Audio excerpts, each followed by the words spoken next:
dans quelques instants par Madame Marie Delay Foucault, si j'ai bien prononcé, consacré à Pierre Delay, un héros de la résistance, injustement publié d'ailleurs, et qui est mort au combat le 11 mai 1943, dans les circonstances que Madame Marie Delay Foucault va vous conter. J'avoue que moi-même, je ne connaissais pas cette figure de la résistance, et qu'on parle toujours des mêmes grandes figures, aussi légitimes d'ailleurs les unes que les autres, mais il est vrai que certaines de ces figures sont tombées dans l'ombre, c'est le cas de le dire, en tout cas dans l'oubli, et il est tout à fait légitime et indispensable de les sortir de l'ombre dans laquelle ils ont vécu cette époque douloureuse. Je vous dirai quelques mots, sans vouloir déplorer le sujet, sur cette conférence d'aujourd'hui, parce que j'y porte un intérêt particulier. Une conférence exceptionnelle par la personne dont nous allons parler, exceptionnelle aussi parce que nous avons un membre de la famille avec nous. C'est quand même quelque chose d'un petit peu rare. Marie a passé une partie de sa vie à reconstituer la carrière de son grand-père, à partir de très peu d'éléments. Ça a été un gros travail d'enquête, mais aussi je crois que ça a été un travail chargé d'émotion, parce qu'elle est retournée sur les pas, elle a retrouvé les mêmes endroits que son grand-père, elle a rencontré les mêmes personnes ou leurs descendants directs. Je pense que c'est une performance d'avoir mené cette enquête, d'en avoir sorti un livre, et je crois que pour nous, ça sera un grand moment d'émotion, en plus d'entendre parler de son grand-père. On peut lui appliquer la même formule que Churchill avait appliquée à ses défenseurs du ciel de Londres. Avec quelques personnes, la vie a été sauvée pour le plus grand nombre. C'est la même chose que pour Pierre Delay, qui était un opérateur radio, mais son rôle n'était pas aussi flamboyant que celui d'un pilote de chasse, mais pourtant tous ces opérateurs radio ont été très utiles. Ils ont travaillé dans l'ombre, mais ils ont permis de mettre en relation la France qui était occupée et la France qui était de l'autre côté de la Manche. Et cela a permis à la libération d'avoir des équipes unies, soudées. On a oublié les dissensions entre les partis, et ça a permis de relever la France au moment de la libération. Donc le rôle de ces opérateurs radio est aussi important pour l'histoire. Voilà. Donc on lui attachera un intérêt particulier parce qu'il faut aujourd'hui sortir de l'ombre. Il mérite d'être mis en pleine lumière, et c'est ce que nous allons nous efforcer de faire par la voix de Marie et par la voix pas sa voix, mais l'aide technique de je vais aider un petit peu. Voilà. Donc ça c'est le livre qui a été écrit par Marie. Hein. On a repris à peu près les mêmes titres dans les pas de Pierre Delay, du Beaujolais à Londres. Donc c'est aussi un autre aspect qui nous intéressait de Pierre Delay, c'est que c'est une personnalité locale. Voilà. Donc le livre aussi, il est à votre disposition. Venons-en aux autres sujets alors. Donc 2 photos de Pierre Delay, prises à des moments différents, mais c'est toujours le même regard. Et quelques dates qui sont indiquées, ce sont les dates clés. Bon, celle de la naissance, vous l'avez oublié, c'était 1902, et j'ai oublié de faire la correction. Et puis, 3 événements très rapprochés. Le 20 mars à Melay, c'est l'arrivée en dépôt d'avion à Melay. 11 mai, c'est l'assassinat de Pierre Delay à Noyette. Et le 21 juin, c'est l'arrestation de Jean Moulin à Caluire. Voilà. Je suis sa seule petite fille, petit enfant, puisque mon père était fils unique et je le suis également. Donc, si quelqu'un devait dérouler l'histoire de sa vie, il n'y avait plus que moi. Ça s'est passé quelques jours après le décès de mon papa, en 2011. Cherchant des documents, fouillant peut-être pour la première fois dans les archives familiales, puisque je fais partie de la génération qui n'avait pas accès comme ça, ni aux documents, ni aux secrets de famille, etc. Je retrouve une boîte fabriquée en bois par mon papa, qui était menuisier, avec dessus écrit de sa toute petite écriture la résistance de mon père. Moi, du grand-père, je n'en connaissais que cette photo qui était sur la table de nuit de mon papa. Bon. J'ouvre cette caisse, il y avait des papiers pliés en 8 depuis 60 ans, 70 ans, écrits en français, bien sûr, mais aussi en anglais, en norvégien, en allemand, en russe. C'était bien hermétique pour moi, donc bon. Je commence à faire des recherches un petit peu de partout. Le hasard fait que je suis dans le spectacle et que je devais organiser les 90 ans de quelqu'un de chez vous, Roger Pestori. Et de son accent que vous connaissiez tous, eh bien, dis donc, petite, mais si tu as ces documents, il faut en faire quelque chose. Donc, il m'a expliqué qu'il fallait ranger les choses par décennie, par avant telle date, après telle date. Voilà, alors j'ai passé des nuits hein, avec des documents qui étaient complètement hermétiques. Et puis, il m'a orienté vers des points de recherche. Il m'a expliqué le BCRA, le SOE, enfin beaucoup d'énigmes pour moi qui n'étaient absolument pas historienne. Donc j'ai commencé ce gros travail d'exhumation, on peut dire, puisque mon père ne l'avait pas fait. Mon père avait 9 ans en 1939, il est né en 1930, donc il avait 9 ans quand son papa est parti à la guerre, il s'est engagé à 37 ans, alors qu'il n'y était pas contraint. Et il n'a revu son cadavre lors de l'exhumation de son père en 1948, il avait 18 ans. Et entre les deux dates, aucune nouvelle, aucune information, mon père est parti à la guerre. C'est tout ce qu'il en a su. Et à 18 ans, la tension a été assez forte pour qu'il mette à nouveau un couvercle sur tout. Et il ne m'en a jamais parlé. De toute façon, j'étais qu'une fille. On ne parle pas de la guerre à une petite fille dans les années 50-60. J'avais pas de frère, j'avais pas de sœur, donc comment dire, l'intérêt, la curiosité, moi on me rabrouait, ça ne me concernait pas, c'était la guerre, c'était la guerre. Il a été tué par les Allemands. Et j'ai obéi jusqu'au décès de mon papa, où j'ai retrouvé ces documents. Et où, par des hasards, mais vraiment successifs, j'en parle dans mon bouquin, mais c'est vraiment une succession de hasards, donc qui n'en sont sûrement pas, puisque le papy avait cherché à poser beaucoup de petits cailloux blancs. Il était persuadé qu'un jour, sans doute, quelqu'un ferait la démarche. Il a dû trouver ça un petit peu long, hein, 70 ans après. Et le bouquin est paru. C'est un bouquin qui ne retrace pas l'histoire, je ne suis pas une historienne, mais qui retrace ce que j'ai, les écueils et les coups de chance que j'ai eus à partir du moment où j'ai décidé de défiler, de dérouler ce peloton de secrets. Alors, vous me demandiez la date du 20 mars, la nuit du 19 au 20 mars à Velay. Pour en arriver là, il s'est engagé en 1939, il est parti. Oui, voilà, ça elle est bien celle-ci. Juste avant, celle-ci. Si vous aviez, on va essayer. En 1939, lui avait eu une formation et était réserviste dans les chasseurs alpins. Donc tout naturellement, pour partir en Norvège, il était formé.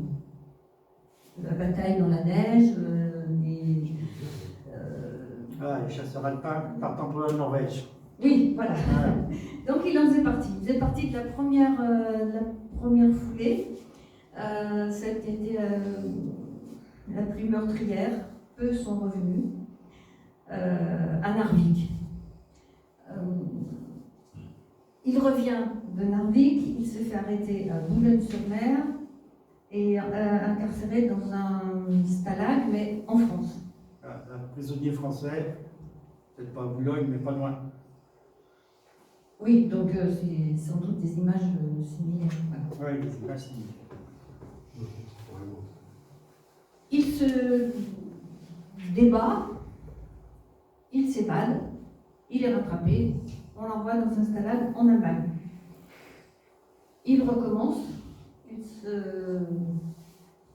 s'échappe encore une fois, et cette fois-ci, comme m'a dit un de ses collègues de captivité, pour le calmer, pour nous calmer, on nous envoyait dans un goulag à 200 km, je crois, au sud de Mitchourine, au sud de Moscou, à Mitchourine, et là il reste 1 an. Alors pendant ces 1 an, il est emprisonné avec Billotte, Pierre Billotte, Le général. Jean-Louis Crémieux-Bolac, Philippe Valla, enfin beaucoup de ceux qu'on appellera plus tard les Russes. Il reste 1 an, mais il ne reste pas les bras croisés. Il apprend 7 langues. Ce qui offrira des portes aussi quand il sera à Londres, parce qu'il était capable de transcrire des textes et de parler à la BBC dans des langues différentes. Il va même sauver la confrérie, parce que son passé de... Il était menuisier certes, mais dans Beaujolais, on avait tous un arpent de vigne, donc il savait siphonner par exemple des tonneaux. Et dans le goulag, il se retrouve à apprendre que le goulag est touché par une épidémie de typhus qui se transmet par l'eau. Donc, lui sait siphonner l'eau propre des gardiens et il leur met. Et il s'arrange pour que l'eau contaminée soit dans celle des gardiens, et ça marche, les copains sont sauvés. L'alliance avec la Russie de l'Allemagne prend fin avec le pacte de Barbarossa. Il se retrouve à être libéré. Seulement, il ne va pas rentrer directement en France en passant par l'Allemagne. C'est pas possible. Donc, toute une organisation est faite pour les envoyer à Archangel. Là, ils prennent un bateau qui les emmène au Spitzberg, qui est grosso modo le pôle Nord. Et là-bas, ils ont une petite trêve, donc ils en profitent pour faire sauter les mines de charbon qui alimentaient l'Allemagne. Je crois qu'il est noir. Oui, mais ils font exploser aussi, et donc ça, l'alimentation en eau fait que les tunnels sont mis hors de service. Du Spitzberg, il prend un bateau canadien, je crois, qui les emmène en Écosse.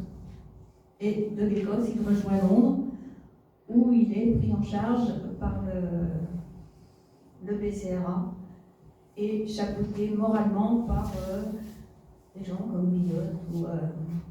Toujours avec Billotte, oui. Voilà, oui, avec Billotte. Le voilà au centre. En quelle année? Là, c'est en 1941.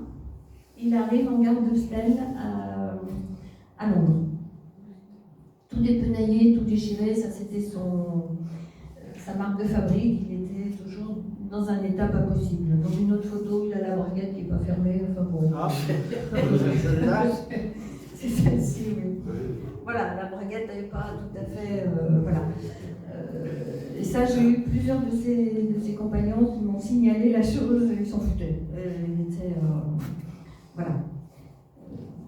Les autres avaient une certaine correction dans le vêtement. Lui, il avait des trucs qui. Tout lui allait. Hein. Là, surtout pour être présenté à De Gaulle, il fallait être. Oui, bah non, on s'en fout. Mais là où ils étaient, ils n'avaient même pas eu vent de l'appel du 18 juin, ni de l'existence de Gaulle, ni de quoi que ce soit. ça leur avait été, ils n'avaient pas été informés. C'est ce que m'a dit Jean-Luc Remebrouillac quand je l'avais rencontré. Et là, donc... On va peut-être revenir un petit peu en arrière, parce que tu nous as beaucoup parlé de ces faits militaires tout à fait exceptionnels, extraordinaires dans l'Europe. Et on va revenir peut-être un petit peu à sa vie à Marchand, où il a passé quand même une bonne partie de sa vie. Et puis il a eu une autre carrière militaire auparavant. Ah, alors oui. Qu'est-ce qu'il faisait quelles étaient ses occupations à Marchand? Alors à Marchand... D'abord, où est ce village que tout le monde ne connaît peut-être pas? Marchand, Cassier, Beaujeu. Oui. Voilà. Il faut situer, voilà, une carte avec Marchand ici. Marchand, c'est où il y a une course internationale, une course de côte, oui. Donc on s'appuie un peu sur cette notoriété pour dire où on était. Donc il était, le voici, à 19 ans, avec le tambour. C'était la photo des conscrits.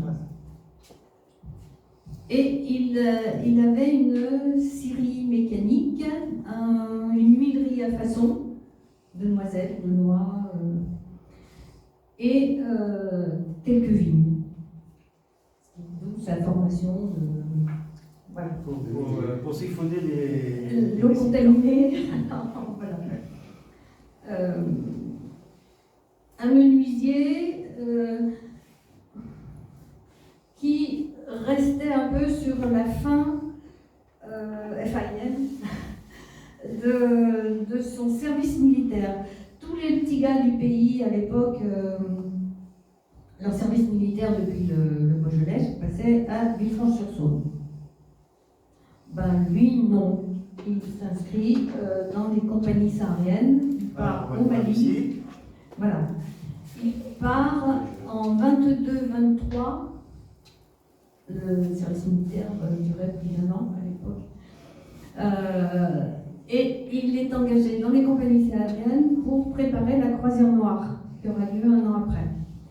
Donc il fait une première rencontre, et c'est là qu'on se rejoint, et une première rencontre avec le monde aéronautique, c'est qu'il est assigné, préposé à préparer les pistes d'atterrissage des avions qui viendront alimenter la croisière noire au fur et à mesure de son déplacement.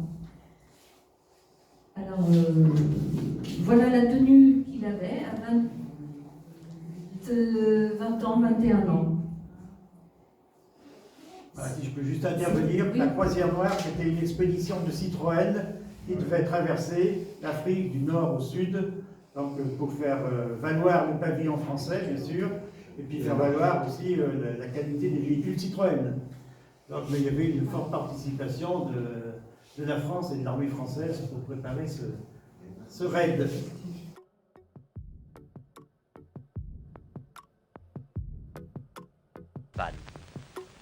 En 1922, M. André Citroën, ayant construit les premières autochenilles, entreprit la pénétration du continent africain par l'automobile. Et le 7 janvier 1923, la première mission Hart au loin du Breuil, le raid Citroën, ayant accompli la première traversée du Sahara en automobile, entrait victorieusement à Tombouctou. Revenant par le même itinéraire, mission rejoignait aux confins du Hogar, près du puits de Tartmouth, monsieur et madame André Citroën, venus à sa rencontre. La jonction automobile entre l'Afrique du Nord et l'Afrique occidentale était réalisée. En 1924, l'expédition Citroën Centrafrique, deuxième mission Hart au loin du Breuil, poursuivant l'œuvre entreprise, traversa le continent noir tout entier d'Oran à Madagascar, et ce fut la croisière noire. Donc, premier contact avec l'aviation. Et ce qui lui vaudra une ouverture de porte aussi dans sa formation au BCR1, puisque déjà tout le vocabulaire lui est familier. Comme il a préparé des atterrissages, quand il s'agit de recevoir Jean Moulin. Tu me raccroches. Alors, attends, avant d'arriver à Jean Moulin, il faut d'abord qu'il se pose en France. Et il vient, alors, Ah oui, on l'a laissé à Londres. on l'a laissé à Londres. Il descendait du train. Voilà. Et entre cette arrivée à Londres et cette photo d'avion, c'est l'avion dans lequel il était qui s'est craché sur le terrain 6-7 d'Arménie. mois de formation. Ouais. Et là, son premier retour en France, il est dans un Lysander. Il devait atterrir dans les plaines d'Arménie, mais quelqu'un avait eu vent de cet atterrissage, et c'était même la personne, un radio, qui n'avait pas agi correctement et qui retournait à Londres depuis Arménie, qui retournait à Londres pour y être puni. Donc il s'est précipité pour avertir les instances allemandes qui ont détruit le terrain en faisant des grandes tranchées en travers. Ce qui fait que quand l'avion est atterri, un soir de pleine lune, le fleuve était intact, il le voyait très bien, mais le labourage sauvage dans le pré, ils n'ont pas vu. L'avion a capoté, donc avec mon grand-père dedans, mais bon, il s'en est sorti. Et dès l'atterrissage, comme il n'était pas en état de repartir, ils l'ont brûlé. C'était la règle, de brûler les avions qui ne pouvaient pas décoller. Oui, oui. On a su après des choses. Pardon? On a su après le devenir de la personne qui avait trahi. J'ai eu la chance d'être contactée suite à mon bouquin, d'être contactée par le fils d'un des opérateurs radio de l'époque qui réceptionnait normalement et qui devait faire le balisage de l'avion.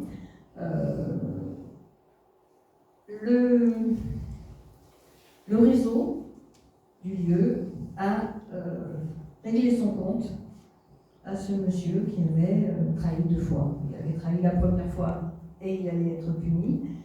Et voilà. Et c'est un petit garçon de 11 ans qui était caché sous la table de la ferme, qui a entendu une conversation qu'il n'aurait pas dû entendre. Qui, longtemps après, s'est dit, mais cette histoire que j'ai entendue raconter, hein, on l'a bien puni, le gars, on l'a ficelé, on l'a jeté tout nu dans le fleuve. Quand il a voulu en parler, ses parents, les personnes n'étaient pas là, n'étaient plus là. Donc il a eu l'idée de regarder dans les microfilms de la presse de l'époque. Et il a découvert qu'effectivement, à peu près dans ces périodes-là, de ce que ce petit garçon de 11 ans se souvenait, on avait trouvé un corps, un cadavre, ligoté et nu, sans aucune espèce de possibilité de l'identifier. Et voilà, il avait eu l'explication de ce très beau manteau de laine qui traînait dans le placard de la maison et dont personne n'a jamais voulu se servir. Oui, c'était celui d'un mort. Donc, une anecdote qu'on ne trouve pas dans les livres d'histoire. Hein, c'est que les témoignages verbaux oui, qui peuvent l'apporter. C'est que voilà, et ce monsieur s'est passionné aussi pour me dire, j'ai retrouvé une histoire que j'ai confiée à Madame Christine Lévis-Touzet, qui est responsable du musée de Jean Moulin-Cloc à Paris.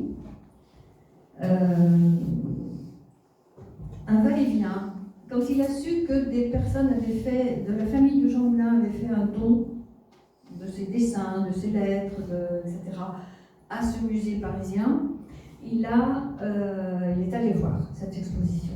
Et il est tombé en arrêt devant une aquarelle de Jean Moulin, un dessin. Et il a dit, mais c'est la ferme Père Machin, qui est à côté de chez moi, ça. Alors le voilà qui rentre chez lui, qui prend en photo sur toutes les coutures cette ferme. Il retourne à Paris voir Madame Lélise Douzet et elle convient qu'effectivement c'était bien la même ferme qui n'avait pas changé d'aspect. Et c'est de là qu'ils sont échafaudés et se sont mis d'accord sur cette hypothèse que Jean Moulin avait été bloqué, parce que l'avion avait été détruit, il n'avait pas pu retourner à Londres, et qu'il avait pris le temps en attendant sans doute la lune d'après, puisque les atterrissages ne pouvaient se passer qu'à ce moment-là. Et que mon grand-père, lui, était resté aussi à Arbigny pour prendre ses fonctions auprès du réseau. Et que là, c'est là qu'il a dû rencontrer Jean Moulin et se faire une confiance mutuelle.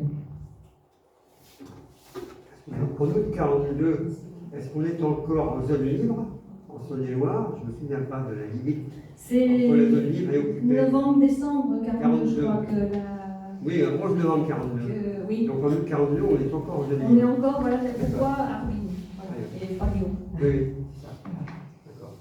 Donc voilà l'état actuel du terrain d'Arbigny, avec une plaque ici, en bordure de la route. On peut penser que le terrain est ici, le long de la Saône. Et voilà la plaque, il y aurait un grand besoin de le nettoyer. Sur la droite? C'est le terrain Junot, oui, sans doute sur la droite. C'est le terrain Junot, là utilisé donc 43, 44. Voilà ce qu'il en reste, mais le souvenir est quand même conservé. Donc, Pierre Delay se met au travail dans l'Ain, et c'est là qu'on va arriver à l'épisode de Melay, où il va aller récupérer, accompagné de 2 autres personnes, il va aller récupérer 3 personnes importantes, Christian Pinault, le général de Mestrin et Jean Moulin. Donc l'atterrissage va se faire à Melay, le long de la Loire. Alors, le 19 et 20 mars, Dans la nuit du 19 au 20 mars. il a fait déjà une réception Ah oui. en janvier-février, où il avait déjà... Alors on va revenir sur le texte en arrière pour savoir. Mais je... Non, enfin, on arrive tout de suite à... Février. oui, 13 février, voilà. Oui, on a eu... Oui, 14 février, pour moi, c'était... à Saint-Yan. C'était à Saint-Yan, ça. Et donc, tout naturellement, quand Jean Moulin, il ne le savait pas, mais ça allait être son dernier retour sur la France, depuis Londres, décide de confier à Pierre son ami, de confiance. Fallait trouver un terrain d'atterrissage. Pierre choisit ce terrain à Melay. Et il est entouré de son frère, Jean. La fratrie faisait partie aussi du réseau. Et de Henri Maurier. Si voilà, sur la carte aérienne, on se rend bien compte Voilà. de la position du terrain entre la Loire et Oui, vous avez noté en gros la Loire et un canal. donc la Loire ici et le canal là. Voilà. Et avec le terrain se trouve dans cette zone. Loire ici, canal. Les fleuves faisaient un excellent moyen de repérage de nuit. Ils suivaient les fleuves pour se rendre jusqu'à leur Oui, point. le reflet de la lune Clair. sur l'eau Alors pourquoi au clair de la lune? Oui, il y avait un certain nombre de jours avant et de jours après, c'est ça? qui autorisait, voilà, parce que la lune se reflétait dans l'eau. Donc ça leur faisait une indication complètement anonyme. Mais on leur faisait quand même à la réception des feux de signalisation pour que, voilà, Ici. soit des torches s'ils avaient le temps de l'allumer, soit avec des grosses lampes de poche. Oui. Et c'était dessiné en L, et ça donnait tout de suite l'indication du début, de la fin, de la possibilité d'atterrir ou pas. Une cérémonie du 50e anniversaire de cet atterrissage à laquelle j'ai assisté en 93, a eu lieu au même endroit au cours duquel j'ai rencontré Christian Pinault, Oui. qui avait été édité son livre « Retraçant cet épisode ». Oui, ben, il parle du grand-père aussi. C'est ça. Et dans les... Je vais revenir un tout petit peu. Christian Pinault est resté très ami avec la sœur de mon grand-père, avec la sœur de Pierre. Et je l'ai rencontrée à plusieurs reprises aussi. Et puis ensuite, j'ai rencontré son fils, Gilbert Pinault, qui m'a ouvert ses archives et ses... Alors, pour les connaisseurs d'aviation, quelques remarques sur l'appareil, sur l'Alexander. Donc, le bidon ventral de carburant supplémentaire, 500 litres. Et puis, on voit une petite échelle ici, hein, à l'arrière, qui permettait aux passagers de grimper sur les places arrière. Et puis, donc, la traction qui a servi à, on dirait maintenant, à exfiltrer les passagers pour les emmener jusqu'à la ville voisine. C'était à Igorante, je crois. Oui, Voilà. Marcigny. Merci. Ouais, en passant par Igorante. Alors, vous parliez de la configuration de l'avion. Normalement, avec le pilote, il n'y avait que 2 places. Or, il y a Jean Moulin, de Lestrin et Pinault, Christian Pinault, qui sont revenus de Londres. Alors, comment ont-ils fait? Eh bien, il y en a un, mais l'histoire ne dit pas lequel, qui a passé tout le voyage sous le siège des passagers.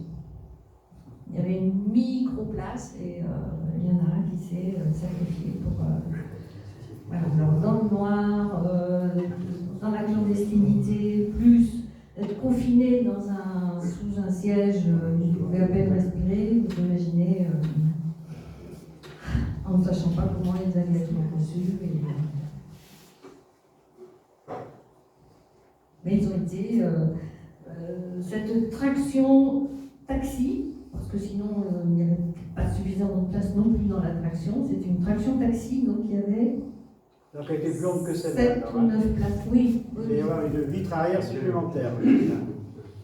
Qui les a emmenés de nuit, sans lumière, dans les petits chemins de terre du coin, jusqu'à Marcigny, où ils ont dormi, non pas dans le lieu qui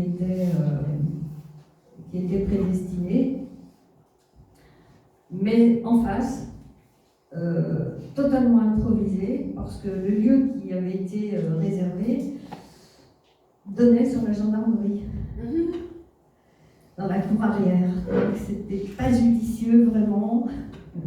Donc ils les ont, en catastrophe, hébergés chez le boulanger en face, et ils ont dormi sur des sacs de farine. Donc le monument il existe à l'époque actuelle, donc il a servi pour l'inauguration, pour la commémoration. Donc, il a été inauguré le jour où vous y étiez. Oui, voilà, Voilà. avec l'inscription qu'il porte. Les 3 personnages transportés, les 3 personnages qui assuraient la queue au sol, pour montrer un petit peu quelles étaient les conditions de vol et de vie pour ces Français expatriés. Il fallait qu'ils soient formés en Angleterre. Ils étaient logés dans ce type de maison. Là, c'est le cottage où il y avait, je crois, Pierre Delay. Oui. Voilà. La région, ben, c'est là, en rouge, de la province la comté du Sussex. C'est près de la ville de Chichester qui est ici. Voilà, l'aéroport de la base du Temple-Mer. Ah. Et donc, on retrouve ici les pistes en croix. Voilà. Donc, c'est d'ici que qu'étaient formés donc, les opérateurs radio, entre autres. Et donc, c'est la vie qu'a connue pendant quelques mois Pierre Delay avant d'être transporté en France. Voilà les 3 passagers qui ont été accueillis à Melay. Christian Pinault, Jean Moulin et le général Charles de Lestrin. Donc, pour 2, Jean Moulin et Charles de Lestrin, ça a été une fin tragique. Oui, c'était le dernier retour. Donc, pour revenir sur Melay, ça c'est l'état du terrain après l'atterrissage. Vous voyez que le terrain, on reçoit à nouveau la Loire, le canal ici, toutes les rayures ici, c'est le labourage qui a été fait à la demande des Allemands pour que le terrain ne serve plus. Voilà, et puis même les Allemands ont exercé un certain nombre de représailles. Ils ont fait des rafles dans les villes alentours. Voilà. Oui, J'en oui. sais plus. Oui. Beaucoup de. Une personne de chaque famille a été raflée et envoyée en camp. Beaucoup ne sont pas revenus. En représailles, ils ont considéré que toute la commune était au courant. On va changer de région pour se rapprocher pour arriver à Noyette. Donc la Noyette était un grand site, la plaine de l'Ain est un grand site, enfin avec plusieurs sites d'atterrissage. Donc voilà quelques-uns des terrains. Le plus important, c'est le terrain Lièvre, ici. Mais il y en avait d'autres. Et vous voyez la ville de Noyette qui se trouve ici. Donc c'était vraiment à proximité.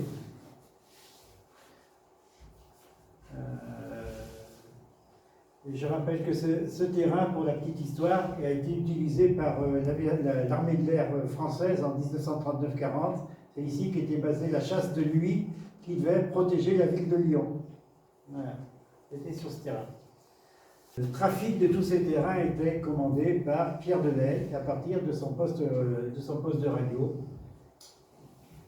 Et là aussi, les passeurs du Clair de Lune. Pardon ? Les passeurs du Clair de Lune.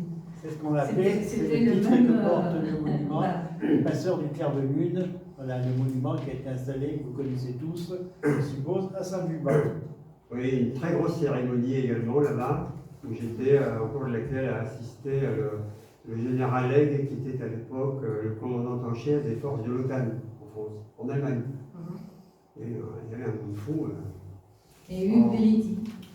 en commémoration de cet événement. Voilà. Et voilà comment on opérait, enfin j'ai essayé d'illustrer donc le travail des opérateurs radio, soit à gauche sur le terrain avec une espèce d'antenne qui pouvait aider les avions à se diriger, et tous les appareils de transmission, donc je pense que tout se faisait en morse. Tic, tic, tic, tic, ça devait être ça. Voilà. Oui, oui. Donc c'était ça le travail de Pierre Delay en quelque sorte, mais qui était caché dans une maison de Noyette, Dans un grenier, dans un grenier. à foin. À foin, en plus. Voilà un exemple des croquis qui étaient transmis par la résistance française ou par l'opérateur radio des terrains. Il fallait que les terrains soient validés par les bureaux londoniens, pas londoniens, mais le BCRA ou le SOE. C'est à partir de cette homologation que pouvaient se faire les atterrissages ou les décollages. C'est cette opération qu'on appelait opération pick-up, une opération de ramassage. Donc sur ce petit croquis, on voit quand étaient soigneusement notés les rideaux d'arbres et la hauteur des arbres. C'était des éléments importants pour déterminer une piste d'atterrissage. Je pense que pour les Alexander, une centaine de mètres suffisait, ou 120. Quand c'était des Hudson, c'était des pistes beaucoup plus longues de 800 mètres, mais c'était beaucoup plus rare, les Hudson. On en parlera un petit peu plus loin du type d'appareil utilisé. Et l'image de droite illustre la manière dont les Allemands empêchaient l'usage des terrains. Ils faisaient mettre par des entreprises des piquets, comme on en voit à droite, renforcés par des tas de pierres. Voilà. Donc c'était pour les rendre impropres aux atterrissages. Il y avait ça, il y avait le tabourage. Voilà quelques-unes des utilisations du terrain Lièvre, donc, qui ont été menées par Pierre Delay, agent d'opération. Voilà, donc avec les dates, les équipages, le nom de l'opération, le nom de code, et puis bon, les colis, c'est le nombre de personnes qui étaient transportées. L'organisation était basée sur des réseaux, et Pierre Delay appartenait au réseau Phalanx, qui avait été créé par le mouvement Libération de Christian Pineau, c'est bien ça. C'est ça, et c'est le réseau qui chapeautait aussi beaucoup d'activités de Jean Moulin. Il y avait d'autres activités Ce qui fait que quand mon grand-père, ma grand-tante, Christian Pineau, tout le monde a été arrêté, c'était un petit souci. Effet domino. Un effet domino, voilà. Merci. Et Jean Moulin était la clé de. Les résistants avaient beau essayer de cloisonner au maximum leur réseau, que qu'on connaisse qu'une seule personne à la fois, il y a quand même eu, oui, donc ces effets dominos où à partir d'une personne, on en faisait tomber beaucoup d'autres.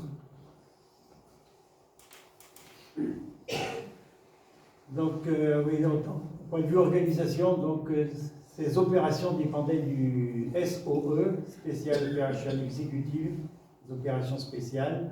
C'était un mouvement qui avait été créé, un système qui avait été créé par Churchill au début de la guerre, avec comme but de mettre le feu à l'Europe. Ça permettait donc de lui attaquer les Allemands ensuite. Et il dépendait donc de l'économie. Donc il ne dépendait pas du ministère de la Guerre, mais du ministère de l'économie. Voilà. Marie, ce que tu peux peut-être rajouter, c'est que, en plus de ton grand-père, ta grand-tante a été incarcérée à Montluc.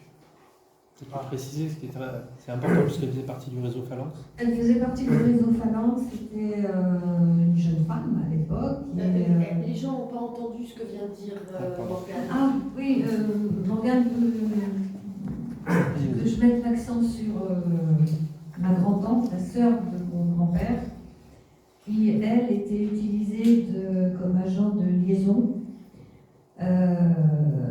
et qui faisait même beaucoup d'opérations avec le fils de Christian Pinault, Gilbert Pinault, qui avait une dizaine d'années à l'époque et qui faisait parfaitement son fils.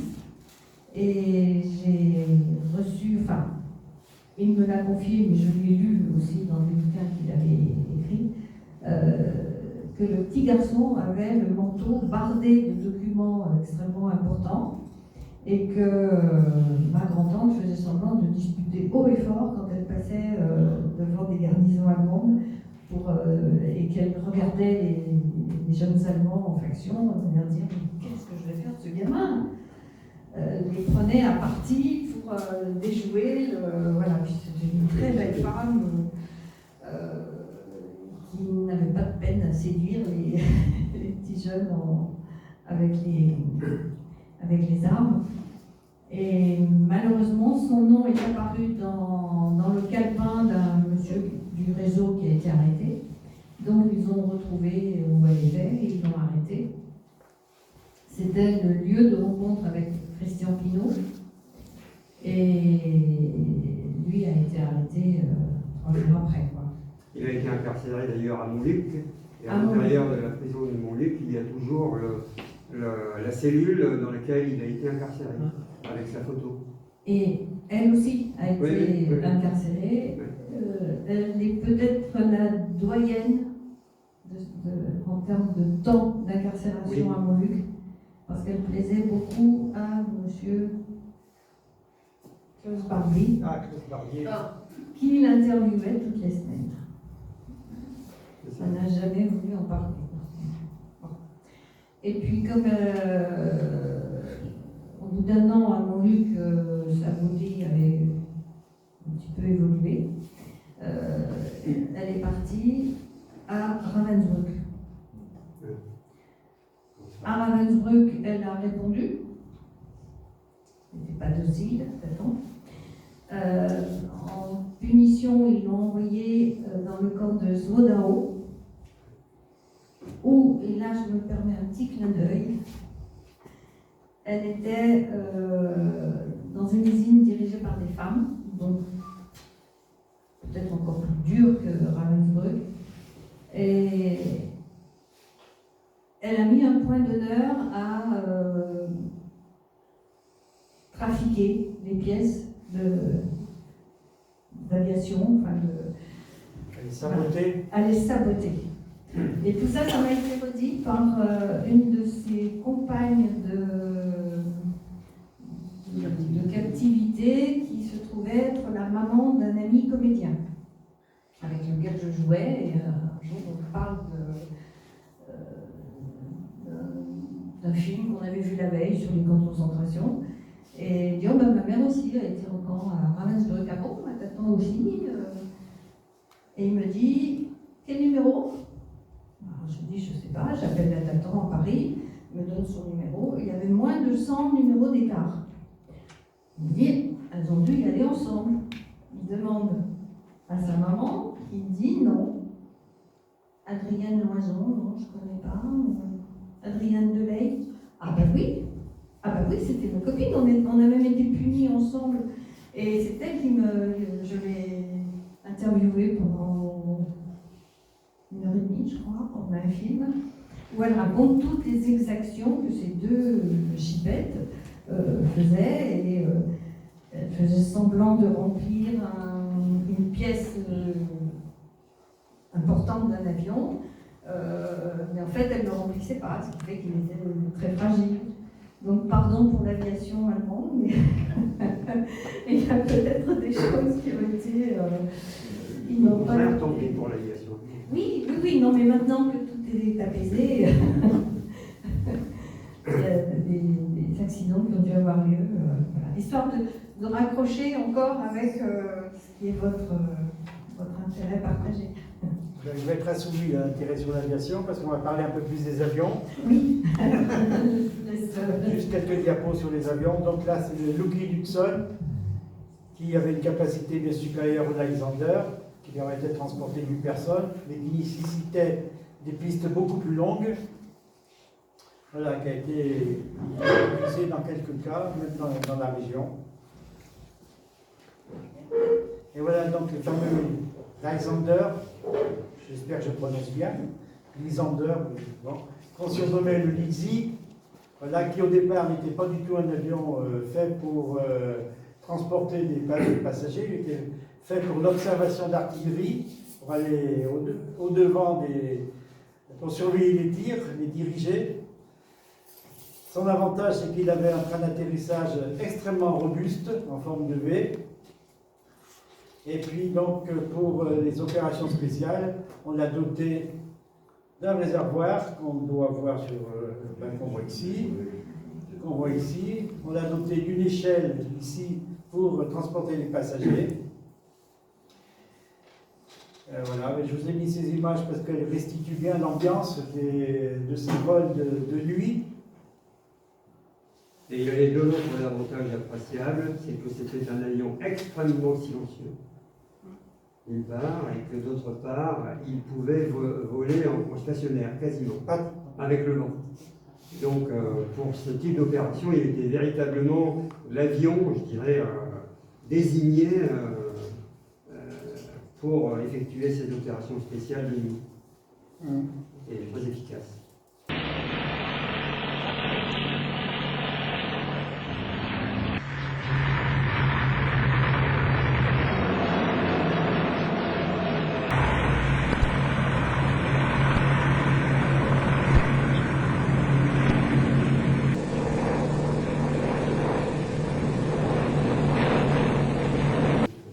Alors tu as peut-être un scoop sur la présence de cet appareil en France. C'est ce que j'allais dire. Voilà. La fille de l'instructeur de mon grand-père, au BCRA, est un Français. C'est pourquoi elle est installée en France aussi. Et ce monsieur a travaillé toute sa vie à Air France. Et il accompagnait son épouse sur le sujet de Pierre Delay, du grand-père. Et à un moment donné, il me dit, mais comment vous n'avez pas retrouvé de Lysander en état de marche, comment ça, l'Angleterre vous en a offert un à la fin de la guerre. Allez, c'est parti, je suis repartie sur une piste, je fais des recherches, et il me dit, oui, effectivement, dans les sous-sols du Bourget, il y a sur palette un Lysander en kit qui a été offert par Londres à Paris à la fin de la guerre.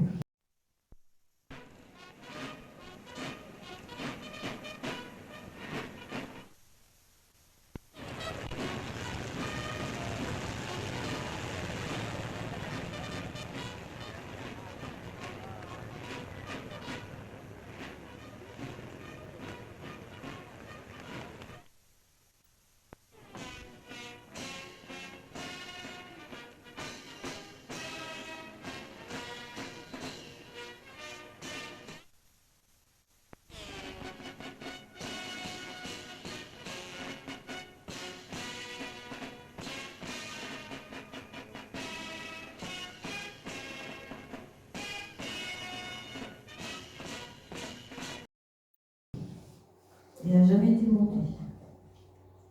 Et il est toujours dans les arbres. C'est un boulot en bas. Personne au courant. Tu y es encore? Apparemment, oui. Ouais, dans les réserves de Bourget, il y a beaucoup de choses. Hein. Ouais. Ah oui, On risque d'en trouver des merveilles. Bon, on terminer sur cet appareil. Donc la version initiale avec les moignons d'ailes qui portaient des lance-bombes, mais il y a déjà le réservoir supplémentaire. Et puis une version qui avait été testée avec une mitrailleuse arrière, voilà, et un empennage double dérive. Alors, je voudrais juste ajouter, je ne veux pas faire peine dans les feuilles. Cette enquête, maintenant, elle a l'air toute lisse, où j'ai retrouvé les tenants, aboutissants, etc. Mais par exemple, le 3e passager, glissé sous la banquette, etc., m'a été contesté. Quand j'ai commencé à faire mon enquête et tout ça, on m'a dit ça ne peut pas être possible que votre grand-père ait orchestré l'atterrissage de 3 personnes, Jean Moulin, etc. Je vous parle d'il y a une dizaine d'années, hein. Maintenant c'est. Parce qu'il n'y avait que 2 passagers possibles dans le descendeur. Il a fallu que je retrouve des gens qui me disent mais si, c'est possible, regarde, si, il y a. Dans ce set écorché, on peut Sur un voir qu'il y a quand même de la voilà. place là-dessous Si, pour si. loger une personne couchée. Et puis des témoignages qui étaient venus aux oreilles d'une autre personne, etc., qui ont accrédité ce que j'annonçais, mais sous la bonne foi de ce qu'on m'avait dit, que c'était un mise en œuvre et que c'était le 19 au 20 mars 1943. Voilà, ici, il y a de la place. C'était pas un long fleuve tranquille que cette quête, parce que, en plus, la petite fille, l'escalien, chercher des coups là où il n'y en a pas, ça n'existe pas, j'ai été beaucoup compris. Mais là maintenant, ça y est. C'est pour ça que je vous ai apporté tous les bouquins qui parlent et qui témoignent de ce. La documentation était extrêmement riche. Parce que je me suis souvent heurtée à des sceptiques Ouais. quand c'était pas pire. Ah oui, il y a eu un gros travail de documentation. Oui, puis J'ai vu toutes les pages annotées. d'acharnement, parce que je suis quand même, je ne dis pas pour. Cette carte représente tous les terrains d'atterrissage en France. On voit qu'ils sont assez concentrés. Le nord de la France, et puis le centre de la France, la vallée de la Loire, et puis toute notre région, l'Ain en particulier. Voilà. Donc, on peut penser aussi qu'il y a un lien avec les lieux de débarquement ici, et les lieux de débarquement ici pour barrer la route aux Allemands. Voilà. Il y a peut-être aussi un rapport entre l'action de la résistance à ces endroits et les objectifs de débarquement, qui explique le choix des emplacements géographiques des terrains. Voilà un petit bilan de toutes ces opérations.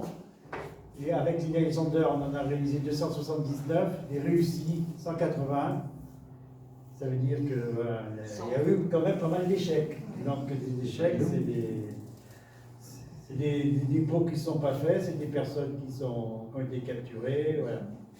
Dénoncés, des voyages qui ont été Des voyages pour rien. dénoncés, ouais. Un sol avec un point sol, oui. Bon, avec les Lussonnes, voilà. Donc à peu près les 2/3 de mission de réussi. Donc c'était tout de même un métier dangereux d'être transporté en France ou d'en revenir. Et c'était aussi dangereux pour les opérateurs radio, même au sol. Et on arrive là donc à la situation de Pierre Delay à Loyette. Donc Loyette, c'est une ville qui a un pont très repérable sur le Rhône. La maison dans laquelle il était installé, elle se trouve par ici. Alors, c'était celle-ci. Alors, parce c'est cette que maison là. là, elle n'existe Elle plus. n'existe plus, mais elle était située donc à l'entrée du pont. C'est ça. Voilà. Voilà. Et quand ils ont agrandi le pont, élargi et tout ça, elle gênait. Donc, ils l'ont. Donc, à l'emplacement, ici, la maison, il y a une plaque là derrière, qu'on va en voir un peu plus loin. Et voilà donc, après après l'assassinat, on peut pas en exécution plus ce mot. Donc il a eu Pierre Delay était sa mémoire a été entretenue par ces diverses plaques. Celle-ci qu'on voit, celle du centre qu'on voit à son inauguration, dont on retrouve le texte ici. Une autre, alors celle qui est sur la tombe, tu vas nous expliquer maintenant pourquoi il y a plusieurs types de plaques. Entre l'endroit où il a été tué, l'endroit où il a été inhumé, enfin voilà. Et celle-ci est sur le monument mort. Alors expliquez-nous un petit peu toutes les circonstances de sa fin. Il émettait donc les voitures Gognaud l'ont repéré, mais sans d'une ferme à l'autre, tous les volets étaient baissés tout le temps, donc on n'arrivait pas à savoir qui ou d'où il émettait. Et ils ont fait courir le bruit dans le village de Loyette que les Allemands, que si quelqu'un avait des informations, et un papa, un mari, un enfant prisonnier en Allemagne serait une bonne monnaie d'échange. Alors, une dame s'est présentée pour son enfant qui était prisonnier, et ça on la comprend, si elle avait des informations sur le radio qui émettait en ce moment à Loyette. À quelques mètres, on ne savait pas où il était. Elle leur a dit, il est chez moi. Il est chez moi. Donc, elle n'a pas revu son fils, pour autant, mais le grand-père a été débusqué. Donc son souci principal, ça a été de s'éloigner le plus possible dès qu'il a vu des voitures allemandes qui s'arrêtaient bruyamment sur la place, de s'éloigner le plus possible de son poste de radio, parce que c'était une valeur qu'il fallait sauvegarder. Il est parti, il a volé un vélo, et il est parti en vélo, mais ils étaient 16 à l'attendre. Ils étaient 4x4 de la Gestapo de Lyon qui était venue pour le tuer. Mais cette dame, elle avait été hébergée en connaissance de cause? Elle se doutait. Oui, c'était quelqu'un du réseau, du village. Pour elle, elle n'en savait pas plus. Ah oui. Elle voulait pas savoir. C'est pour ça que la famille, le réseau, tout ça, puis la famille, même des décennies plus tard, personne n'a rien fait, n'a rien dit, parce que c'est qu'est-ce qu'on ferait pour son fils Oui. Ouais. D'accord. Voilà.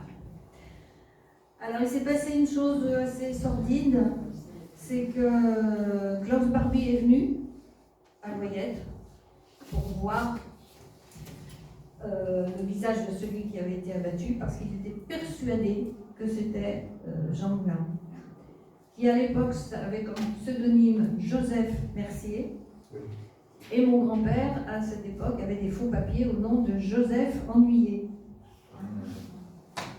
Le même réseau, la même physionomie, c'est vrai qu'ils se ressemblent un peu, brun, yeux noirs.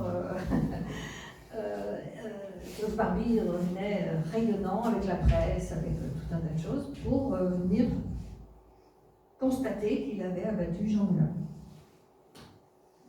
Et puis sur place, ben non. Alors il a photographié son cadavre, j'ai vu les photos, où il est criblé de balles, le visage. Et comme mesure d'avertissement à la population, si jamais quelqu'un d'autre prenait la relève du radio, il a mis son corps sur un diable à foin, un gros truc en bois, avec de la paille. Il l'a mis dessus et écartelé sur le... Bon. Ça, plusieurs jours. Alors, la population de Loyette ne passait plus devant, par respect. Il faisait des grands détours pour ne plus passer devant. Et il était gardé en permanence par un vigile, une sentinelle, voilà, armé. Alors les gens du réseau ont tout essayé pour soustraire son cadavre, parce que, bon, ils ont proposé à manger, mais il avait plus à manger qu'eux. Ils ont proposé à boire, il était incorruptible. Ils lui ont envoyé la plus jolie fille du réseau, qui l'a draguée outrageusement, qui s'asseyait sur ses genoux, etc., qui le papillait et tout. Alors une nuit, ils ont fait un faux éclat. Donc la sentinelle est allée voir, puisque le cadavre, lui, n'allait pas bouger. Et pendant ce temps, ils l'ont plaqué et ils ont attrapé qui était donc justement sur un moyen de transport. Et ils l'ont inhumé dans un caveau d'une des personnes du réseau qui a dit non, mais moi il y a de la place dans mon caveau, on le met dedans et puis c'est bon. Donc il ne pouvait pas marquer qu'il était là. Quelqu'un du réseau aussi qui était marbrier lui a fait une plaque 6J, un français, c'est tout. Le monsieur du caveau n'est pas revenu de la guerre, vivant. Donc pendant des années, personne ne savait où était Pierre Delet. De toute façon, l'acte de décès était rédigé au nom de Pierre Lamblier. Donc quand ma grand-mère cherchait son mari à la fin de la guerre, ça ne tiltait pas au nom du grand-père. La première personne qui est décédée dans la famille de ce monsieur accueillant, quand ils ont ouvert le caveau, il y avait un cercueil en trop. Donc là, tout de suite, tout le monde s'est remis à retrouver. Et il y a un autre détail assez scabreux qu'a vécu mon papa, c'est peut-être pour ça qu'il n'a jamais voulu en parler. Il avait donc 18 ans. Il a été convié à l'ouverture du cercueil. Donc ça faisait déjà 5 ans qu'il était dans le cercueil. Donc déjà pour un gamin, ouvrir le cercueil de mon père, bon, en fait, quand ils l'ont ouvert, il était intact. Et quelques heures après, il était en poussière. Et des personnes m'ont dit, bah, ça c'est courant quand les gens ont consommé du cyanure. Oui, enfin, parce que en tant que radio-émetteur, venant du BCRA, il savait que son espérance de vie n'était que de 3 mois. Et pour qu'ils ne parlent pas, ils avaient tous leur petite capsule de cyanure, de produit magique. Et lui, il a vécu 6 mois quand même. Donc, une jolie performance. Mais quand il est parti sur son vélo, il a dû craquer sa capsule. Ce qui fait que son visage, les chairs, tout était intact. Et mon père s'en est pas remis. Voilà, avoir revu le visage de son père intact. Et comme dans les films d'horreur, fondre sous ses yeux, quoi. Lors des manifestations qui ont lieu à Loyette, tous les ans, il y a un papinou qui est venu me prendre par le bras et qui est venu me dire « Ah, moi je suis bien solidaire avec la mort de votre grand-père, mais si vous saviez ce que ça a provoqué dans ma famille. » Alors il m'emmène un peu à l'écart et il me dit ma grand-tante, ma tante, était la jolie fille du réseau. Et à la fin de la guerre, il y a des gens bien pensants qui ont dit elle a fréquenté les Allemands. Et avant que les gens du réseau puissent avouer, dire que mais non, elle était en mission commandée, il fallait distraire la sentinelle, etc. C'était trop tard, elle était déjà tondue. Et ça a provoqué dans sa vie personnelle, dans la vie de toute la famille à Loyette, un drame absolu parce que c'était la famille de la tombue. Il y a des petites anecdotes qui, le terme n'est pas choisi, mais c'est une histoire, elle gagne du terrain, quoi, des petites... on ne se rend pas compte qu'une situation peut en provoquer. Mon grand-père a été... Je vais la faire voir alors. Attends, voilà. Dans un des stalags, il s'est trouvé que dans sa fiche d'incorporation, il était marqué menuisier. Bon.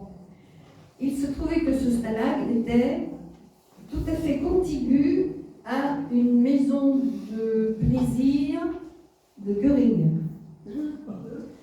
Qui Göring, responsable de l'armée allemande. de l'armée aérienne. Et il se trouve que ce monsieur voulait faire des travaux dans son petit chalet. Dans son désodorant. Comment Dans son... Oui, aussi. Ça donnait des loisirs créatifs. Et il a donc raflé dans le stalag toutes les personnes qui savaient, les maçons, les menuisiers, charpentiers, comme était mon grand-père. Alors mon grand-père, il a joué le simple d'esprit.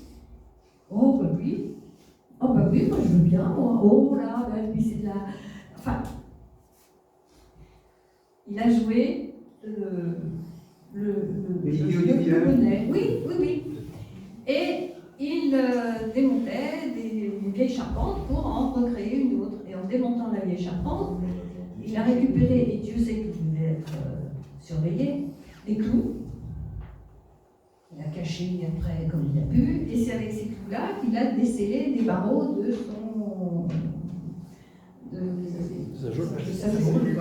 sa cellule.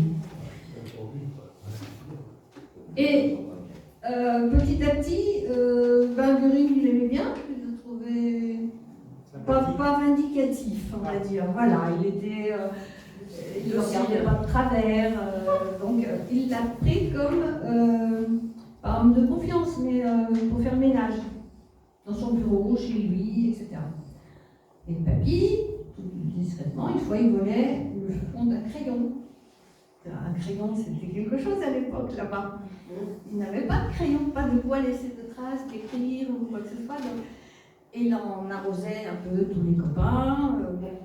Un crayon. Un jour, il s'est décidé à partir. Il avait fait des provisions de bouche. Et lui, c'est cette nuit. Donc, à sa dernière prise de travail dans le bureau de Göring, il vole des cartes d'état-major, des papiers, des tas de choses qui pouvaient lui servir, et une boussole.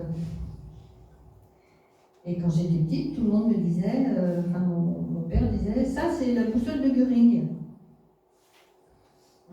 Et en fait, après il y a son ADN dessus, hein.